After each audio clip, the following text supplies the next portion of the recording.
नमस्कार दोस्तों। भारत नीति अधिकारी में आपका स्वागत है। पिछले एपिसोड में हमने समझा था कि आइडियोलॉजिकल सबवर्जन एक ऐसा शस्त्र है जो बिना एक भी गोली चलाए किसी भी देश को अंदर से तोड़ सकता है। ये एक साइलेंट इन्वेजन है जिसमें ना खून बहा है ना जंग लड़ी जाती है, लेकिन फिर भी एक पूरी सिविलाइजेशन का कोलैप्स कर दिया जाता है। आज हम इस प्रोसेस को और गहराई से समझेंगे और देखेंगे कि कैसे दुनिया के सामने इस खतरे को एक आदमी ने खुलासा किया जिसका नाम था यूरी बेज़मेनोव। साथ ही हम रियल लाइफ एग्जाम्पल से भी जानेंगे, बॉलीवुड से लेकर हमारे रिलीजन तक समझेंगे कि कैसे अपना देश छोड़ के बाहर जाना एक प्रोग्रेसिव ड्रीम बन गया है। आइए दोस्तों शुरू करते हैं। सबसे पहले बात करते हैं यूरी बेज़मेनोव की। उन्होंने बताया कि आइडियोलॉजिकल सबवर्जन इस प्रोसेस को चलाने के लिए टैंक्स और मिसाइल्स की जरूरत नहीं होती।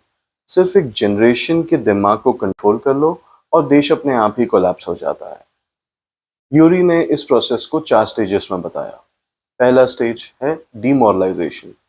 ये लगभग 15 टू 20 इयर्स तक चलता है। एजुकेशन सिस्टम और मीडिया को कंट्रोल करके नए बच्चों को ऐसी वैल्यूज सिखाई जाती है स्कूल में जैसे वो अपने ही देश पे, अपने ही एंसेस्टर्स पे और कल्चर पे डाउट करें। स्टेज 2 है डिस्टेबलाइजेशन। फिर टारगेट होती है इकोनॉमी, फॉरेन रिलेशंस और डिफेंस सिस्टम्स। स्टेज 3 है क्राइसिस। इसमें एक सडन शॉक क्रिएट कर दिया जाता है इमरजेंसी या फिर इकोनॉमिक कोलैप्स के द्वारा। स्टेज 4 है नॉर्मलाइजेशन। और जब कोई नया सिस्टम इम्पोज हो जाता है, वही लोग जो सिटीजन्स हैं वो इसे नॉर्मल मान लेते हैं। ये हैं 4 स्टेजेस। उन्होंने वार्निंग दी थी कि ये प्रोसेस चल जाए तो बस देश को बचाना लगभग नामुमकिन है। और सबसे बड़ी बात कि ये सब कुछ खुद उस देश के लोगों के थ्रू किया जाता है, बिना किसी फॉरेन सोल्जर्स के द्वारा। लेकिन शायद हम ओवरथिंकिंग कर रहे हैं, क्योंकि लिबरल्स हमेशा ये कहते हैं कि ये सारी चीजें कॉन्स्पिरेसी थियरीज हैं। बस कोइंसिडेंस था कि यूरी ने जो बताया वो सब भारत में हो गया। अब जरा सोचिए, हम रोज की जिंदगी में कितनी बार फिल्मों से इंस्पायर होते हैं। कभी एक डायलॉग हमारी सोच बदल देता है, कभी एक हीरो का हेयर स्टाइल फैशन ट्रेंड बन जाता है, और कभी एक मूवी की स्टोरी हमारे देश, धर्म और सोसाइटी को देखने का नजरिया ही बदल देती है। बॉलीवुड सिर्फ एक एंटरटेनमेंट नहीं है, ये करोड़ों भारतीयों की सोच को शेप करता है बिना उन्हें पता चले। चलिए 3 एग्जाम्पल ले लेंगे। पहली एग्जाम्पल लेंगे पिक्चर की जिसका नाम है दीवार। दीवार पिक्चर में अमिताभ बच्चन विजय दीनानाथ चौहान का रोल करते हैं। उसमें अमिताभ बच्चन को एक छोटा सा सीन है जो बहुत ही सिंबॉलिक है। विजय अपने लड़कपन में अपनी माँ के साथ मंदिर जाता है। मंदिर जाने के अंदर की जब बात आती है तो विजय साफ मना कर देता है और कहता है कि मुझे भगवान से कुछ नहीं चाहिए, इसलिए मैं मंदिर नहीं जाऊंगा। यानी बचपन से ही बच्चों के मन में एक बीज बो दिया गया कि अगर भगवान से कुछ चाहिए तभी ही मंदिर जाया करो, नहीं तो अपने धर्म को फॉलो करना बेकार है। और फिर उसके बाद वही विजय एक 786 बैच को पहनता है। जब उस पर गोली चल जाती है, एक सीन में उसमें गोली चल जाती है, तो उसकी जान मंदिर या भगवान नहीं बचाते, बल्कि वो 786 नंबर का जो बैच है जो कि इस्लाम रिलीजन में पॉपुलर है, वो उसका प्रोटेक्टर बन जाता है। जरा सोचने वाली बात उसमें यह है कि सिर्फ ये एक कोइंसिडेंस था या फिर एक केयरफुली क्राफ्टेड नैरेटिव। हिंदू मंदिर का सिंबल रिजेक्ट करना और इस्लामिक सिंबल्स को ग्लोरीफाई करना। करोड़ों हिंदुस्तानियों ने ये मैसेज बिना समझे अब्सॉर्ब कर लिया। एग्जाम्पल 2 लेते हैं, चक दे इंडिया मूवी। इस फिल्म का प्लॉट एक रियल लाइफ हॉकी कोच पे बेस्ड था और वो कोच असल में एक सनातनी थे, लेकिन स्क्रीन पर एक इस्लामिक कैरेक्टर को चुना गया और उसे हीरो बनाया गया। क्या आपने नोटिस किया कि पूरे फिल्म में एक गिल्ट नैरेटिव चला जाता है जिसमें एक मुस्लिम कोच पर गद्दारी का इल्जाम और फिर वो अपनी ऑनेस्टी को प्रूव करता रहता है। मैसेज ये गया था मेजॉरिटी कम्युनिटी को कि माइनॉरिटी कम्युनिटी पे हमेशा डाउट किया गया है और उन्हें हमेशा अपनी लॉयल्टी प्रूव करनी पड़ती है। रियल स्टोरी को ट्विस्ट करके एक नैरेटिव ये बनाया गया जिसमें सनातनी को साइलेंट विलेंस और मुसलमानों को हमेशा ओप्रेस्ड के रूप में प्रोजेक्ट किया गया। ये सिर्फ एक फिल्म नहीं थी, ये एक सोच थी जो दिमाग में डाली गई कि सेक्युलर होने का मतलब है अपने रिलीजन को सप्रेस करना और दूसरों के लिए गिल्ट फील करना। अब आते हैं फिल्म पीके पर, और ये तो और भी क्लियर था कि मंदिरों का मजाक उड़ाया गया, हिंदुओं के रिचुअल्स को बैकवर्ड दिखाया गया और सनातनी भक्तों को बेवकूफ बनाकर प्रेजेंट किया गया है उस मूवी में। लेकिन जब बात आई दूसरे धर्मों की तो वही फिल्म चुप हो गई। ना मस्जिद का मजाक, ना चर्च पे सवाल, सिर्फ और सिर्फ एक ही टारगेट, सनातन धर्म। डायरेक्टर ने कहा था कि इस फिल्म का मकसद था ब्लाइंड फेथ को रोकना। लेकिन सवाल ये है, क्या ब्लाइंड फेथ सिर्फ सनातन में है?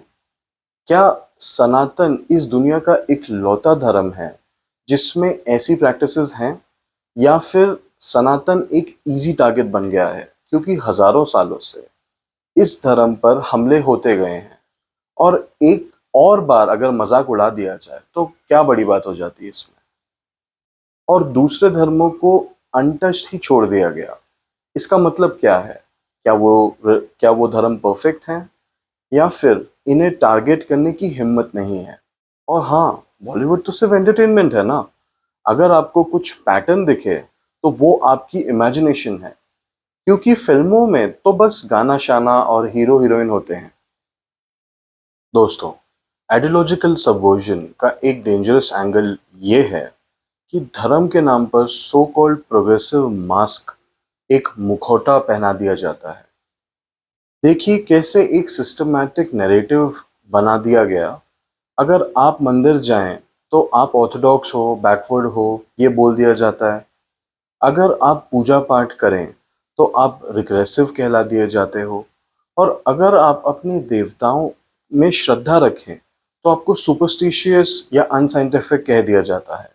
लेकिन आयरनी ये है कि इसी प्रोग्रेसिव मास के अंदर सिलेक्टिव साइलेंस छुपा हुआ है। दूसरे धर्मों के रिचुअल्स और बिलीव्स पर बात करना इनटॉलरेंस बन गया है, लेकिन सनातन पर उंगली उठाना फ्रीडम ऑफ एक्सप्रेशन बन गया है। असल में सोचने वाली बात यह है कि क्या ये फ्रीडम ऑफ स्पीच सच में फ्री है या सिलेक्टिव है, और सिलेक्टिव क्यों है? क्योंकि हिंदुइज्म और सनातनी के अगेंस्ट बोलना तो सेफ है, लेकिन बाकी धर्मों के अगेंस्ट बोल दिया जाए तो करियर और लाइफ दोनों के लिए खतरा बन जाता है। इसी वजह से सनातन को रिग्रेसिव लेबल कर दिया गया है।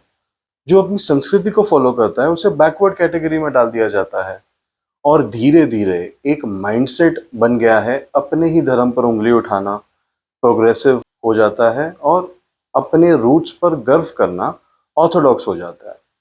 यही है वो प्रोग्रेसिव मुखौटा जिसके पीछे आइडियोलॉजिकल सबवर्जन ने अपना काम किया है। दोस्तों, आइडियोलॉजिकल सबवर्जन का एक और साइलेंट नतीजा ये था कि अपने ही देश से भाग जाना प्रोग्रेस और सक्सेस का नया स्टैंडर्ड बन गया था। आप नोटिस करिए, हमारी टेक्स्ट बुक्स जो बच्चों को नॉलेज और प्राइड देने के लिए लिखी गई थी, उनका मकसद ही वही था। उन्होंने हमें एक ऐसी सोचने पे मजबूर कर दिया कि पढ़ो, लिखो, डिग्री लो और फिर देश छोड़कर बाहर निकल जाओ। यानी नॉलेज भारत के लिए नहीं बल्कि दूसरों मुल्कों के लिए है। आज दुनिया के टॉप सीईओज को देखिए, Microsoft, Google, Adobe, Pepsi, IBM, इन सब के सिर पर एक इंडियन ही बैठा है। ये कोई कोइंसिडेंस नहीं है, ये भारत के ब्रिलियंट दिमाग थे जो अगर यही रह जाते तो अपना देश बदल सकते थे। लेकिन उन्हें ये सिखाया गया कि असली ग्रोथ सिर्फ फॉरेन में है, और इसका एक रूट कॉज था। 1990 के दशक में गवर्नमेंट की फेल्ड पॉलिसीज, तब देश में ज्यादा अपॉर्चुनिटीज नहीं थी। सोशलिज्म ने इकोनॉमी को दबोच लिया था। कंपटीशन खत्म, इनोवेशन मर गया और प्राइवेट एंटरप्राइज को ग्रो करने का मौका ही नहीं दिया गया। रिजल्ट, टैलेंट को घर पर रिस्पेक्ट नहीं मिली और वो बाहर चला गया। आईआईटीज और आईआईएम्स, जिनको देश की शान माना जाता है, उन्होंने अपना सबसे बड़ा कंट्रीब्यूशन भारत के लिए नहीं बल्कि अमेरिका और यूरोप के लिए दिया। हर साल हजारों इंजीनियर्स और मैनेजर्स यहीं से निकलते हैं, लेकिन उनमें से बेस्ट माइंड्स परमानेंटली सेटल हो जाते हैं फॉरेन सॉइल पर। ये सिर्फ एक ब्रेन ड्रेन नहीं था, ये था भारत का खून निकाल कर दूसरे देशों के शरीरों में डालना। और एजुकेशन सिस्टम खुद एक बिजनेस बन गया था। डिग्री एक कमोडिटी बन गई थी। पेरेंट्स अपनी पूरी लाइफ सेविंग सिर्फ इसीलिए खर्च करते थे क्योंकि उनका बेटा या बेटी फॉरेन जाकर सेटल हो जाए। इस सब के पीछे एक साइकोलॉजिकल जहर था कि अगर आप भारत में हो तो आप अनसक्सेसफुल हो और फॉरेन में हो तो ऑटोमेटिकली सुपीरियर हो। और दोस्तों, ये सोच सिर्फ इकोनॉमिक्स का रिजल्ट नहीं थी, ये भी एक आइडियोलॉजिकल सबवर्जन का ही हिस्सा था। अब सवाल ये है दोस्तों, इतने सालों से इस आइडियोलॉजिकल जहर का नतीजा क्या निकला? सबसे पहला नुकसान हुआ अपनी आइडेंटिटी का लॉस। हमारे यूथ अपने ही धर्म, अपने ही इतिहास, अपनी ही संस्कृति पर अशेम्ड फील करने लगे। मंदिर जाना बैकवर्ड लगने लगा, अपने ही देवताओं का मजाक उड़ाना कूल बन गया और इंग्लिश भाषा बोलना या फॉरेन सेटल हो जाना सक्सेस का अल्टीमेट यार्डस्टिक बन गया। दूसरा नुकसान ये हुआ कि डिवाइड इन सोसाइटी क्रिएट की गई। एक तरफ वो लोग जो अपने रूट से जुड़े हुए थे उनको ऑर्थोडॉक्स या अनएजुकेटेड, रिग्रेसिव लेबल कर दिया जाता था, और दूसरी तरफ वो जो मॉडर्न, प्रोग्रेसिव और ओपन माइंडेड बोलते रहे, लेकिन उनकी मॉडर्निटी का मतलब यही था कि अपने धर्म और देश पर उंगली उठाना। तीसरा नुकसान ये था, कलेक्टिव इंफीरियोरिटी कॉम्प्लेक्स। देश के ब्रिलियंट दिमाग फॉरेन की तरफ भाग गए और जो यहाँ रहे उन्होंने भी एक सबकॉन्शियस गिल्ट डेवलप कर लिया कि हम फॉरेन वालों से कम हैं। आप खुद ही देख लीजिए, एक ही इनकम लेवल पर कोई इंडियन अगर भारत में है और कोई फॉरेन में है तो हमारी सोसाइटी ऑटोमेटिकली फॉरेन वाले को सुपीरियर्स का स्टेटस दे देती है। और सबसे बड़ा नुकसान हुआ हमारी यूनिटी का कोलैप्स, जो प्रोसेस यूरी बेजमेनोव ने अपनी थियोरी में एक्सप्लेन की थी, डीमोरलाइजेशन, डीस्टेबलाइजेशन, क्राइसिस एंड नॉर्मलाइजेशन, वो भारत में एग्जैक्टली वैसे ही हुआ। हम अपने ही हीरोज को भूल गए, अपने ही रूट से कट गए, अपने ही दुश्मनों के नैरेटिव्स को सच मानने लग गए। तो एक सिविलाइजेशन तब तक ही स्ट्रांग होती है जब तक उसके लोग अपने अस्तित्व पर गर्व करें। और आइडियोलॉजिकल सबवर्जन का पहला और सबसे बड़ा एम यही था कि हमारे सेल्फ कॉन्फिडेंस को तोड़ना, ताकि भारत अपने आप ही कोलैप्स हो जाए बिना एक भी गोली चलाए। दोस्तों, आज हमने देखा कि आइडियोलॉजिकल सबवर्जन ने कैसे हमारे दिमाग को तोड़ दिया, कभी बॉलीवुड के जरिए, कभी सो कॉल्ड प्रोग्रेसिवनेस के नाम पर, और कभी फॉरेन भाग जाने के सपने के जरिए। लेकिन एक और सवाल बचा था, ये सब शुरू हुआ कैसे? कैसे हमारा गुरुकुल सिस्टम तोड़कर एक ऐसी नई जनरेशन बनाई गई जो अपने ही धर्म और संस्कृति पे अशेम्ड थी? यही थी मैकेलॉय के ब्राउन साहेब, रंग से भारतीय लेकिन सोच और टेस्ट में पूरे अंग्रेज। और दोस्तों, आजादी के बाद भारत का फ्यूचर डिसाइड करने वाले सबसे बड़े ब्राउन साहिब थे गांधी और नेहरू। एक ने अपने फैसलों से फादर ऑफ द नेशन के बजाय स्टेप फादर का रूप ले लिया, और दूसरा एक कल्टिवेटेड ब्रिटिश एसेट बनकर भारत के सिर पर बिठा दिया गया। कैसे हुआ ये सब, और कैसे आजादी का सपना एक मिथ बन गया, ये होगा अगले एपिसोड का विषय। अगर आपको ये एपिसोड पसंद आए तो लाइक बटन दबाइए, वीडियो को शेयर कीजिए, चैनल को सब्सक्राइब कीजिए, क्योंकि दोस्तों असली भारत का सच आपको यही मिलेगा। और दोस्तों, जैसे हर एपिसोड के अंत में होता है, चलिए जानते हैं एक ऐसा सच जो किताबों, डिबेट्स और आज के सेक्युलर हिस्टोरियंस ने हमेशा दबा दिया। यह है भारत का भूला सच।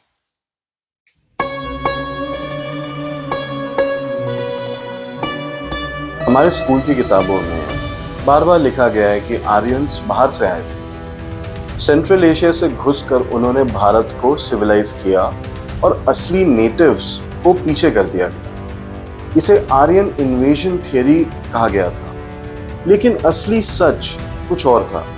ये थियरी 19वीं सेंचुरी में ब्रिटिश ने बनाई थी ताकि इंडियंस को ऐसा लगे कि उनका धर्म और संस्कृति इम्पोर्टेड है। डिवाइड एंड रूल का ये सबसे बड़ा वेपन था। नॉर्थ वर्सेस साउथ करना, आर्यंस वर्सेस द्रविडियंस करना, इनसाइडर वर्सेस आउटसाइडर करना। पुरानी थियरी ये कहती थी कि आर्यंस अराउंड 1500 BCE में सेंट्रल एशिया से आए थे। इंडस वैली को इन्वेड किया उन्होंने, लोकल्स को हराया और वैदिक संस्कृति यहाँ आई। बट ये सच नहीं।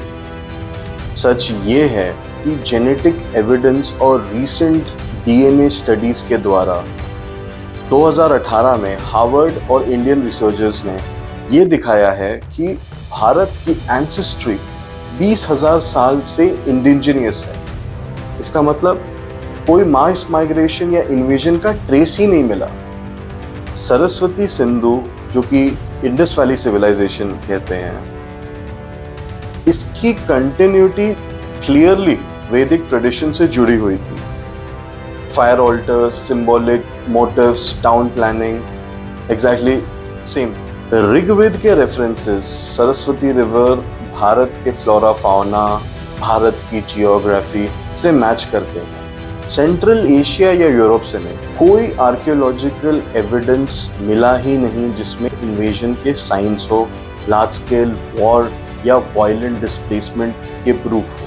अभी के हिस्टोरियंस इसे आर्यन माइग्रेशन थियरी या इंडो आर्यन कंटिन्यूटी मॉडल बोलते हैं। इन्वेजन का आइडिया लार्जली रिजेक्ट हो चुका है। मतलब सिंपल है, आर्यंस बाहर से नहीं आए थे, आर्यंस यहीं के थे, भारत के ही थे। यही उनकी जन्मभूमि थी, यही उनकी कर्म भूमि थी। सोचिए, जब आपको बचपन से सिखाया जाता था कि आप अपने ही देश में आउटसाइडर हो, तो अपने एंसेस्टर्स पे गर्व कैसे करोगे? और यही था असली आइडियोलॉजिकल सबवर्जन, आपको अपने ही रूट्स पे अशेम फील कराना। दोस्तों, आर्यन इन्वेजन थियरी ये एक हिस्टोरिकल फैक्ट नहीं, बल्कि एक ब्रिटिश पॉलिटिकल प्रोपेगेंडा था। और सच यही था कि भारत की संस्कृति इम्पोर्टेड नहीं, बल्कि अपनी ही मिट्टी में जन्मी थी और वहीं से फली। ये है भारत का भूला सच। भारत की कहानी सिर्फ सुनी जाने के लिए नहीं है, वो फिर से लिखी जाने के लिए है। और हम सब मिलकर इस कहानी को दोबारा लिखेंगे। ये है भारत नीति अधिकारी। जय भारत।